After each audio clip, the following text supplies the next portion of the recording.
So the Raptors are here in LA facing the Clippers tonight, which means for the first time ever, a Finals MVP will face the team he won the Finals with just a couple months after winning the title. Kyle Lowry won't be on the court for that after breaking his thumb on Friday night, but he's obviously still the leader of this Toronto team and one of the players most affected by Kawhi Leonard's departure. I sat down with Kyle to talk about Toronto's outlook, load management, and of course, Kawhi. You're not playing right now because of a thumb injury. Yeah. How hard is it for you to sit out games? It's tough, especially right now with us trying to still figure it out and going through a change that we've gone through, and then it being, the thumb again. Now, when you got hurt, you were leading the league in minutes. Yeah. You were averaging 39 minutes a game. Yeah. You know you're 33 years old, right? You're not supposed to do that? I don't know that. I don't know. I don't feel it. I always just try to do whatever my team needs. You never really kind of know. You just go out there and play and have fun. There's this thing called load management. You might want to check that out. Load management is an amazing thing. I believe in it.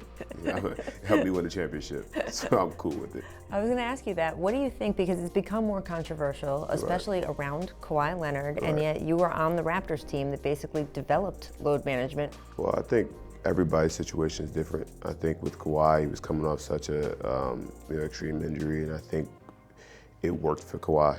I think it worked for our organization. So at the end of the day, Kawhi is going to do what's best for him and what's going to be best for him. Organization he's with now, I'm assuming they're going to do the same exact thing. You guys did it last year with Kawhi and didn't really raise that much of a stink. Right. All of a sudden, the first few weeks of the season, this season, he sits out a couple national TV games, and there's so much criticism. I think everybody's just speaking on what they do, and I think he's in LA, so it's a little bit different. In Toronto, we already had the plan going, and we knew what it was, and we still were, winning games, and we knew what we were doing. We knew when he was going to play, when he wasn't going to play, and it worked. It worked. So let's talk about these Raptors-Clippers games have a lot of juice, right? Because this is an organization that basically stalked your best player throughout the year and then convinced him to come over and play for them. What do you think it's going to feel like out on the floor just between the two teams? I don't think it's going to be anything. I think it's just going to be another basketball game. I think Kawhi respects, what he's helped us do and respects the teammates. And, the Clippers did a good job in their recruitment process. He made it a choice for him. He decided to go home. And, for me as a player, and I think for every other player on our team, we're happy for him. We're happy for him, what he's helped us do, and he's happy that he's happy. So for a long time, the question about you and the Raptors were, can they ever get over the hump? What is the question now going forward? Was it a fluke, I guess?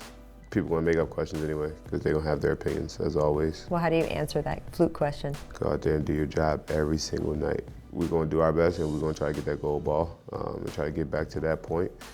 That's the goal. It's the only goal. It's the only goal that matters. Thanks for watching ESPN on YouTube. For more sports highlights and analysis, be sure to download the ESPN app. And for live streaming sports and premium content, subscribe to ESPN+.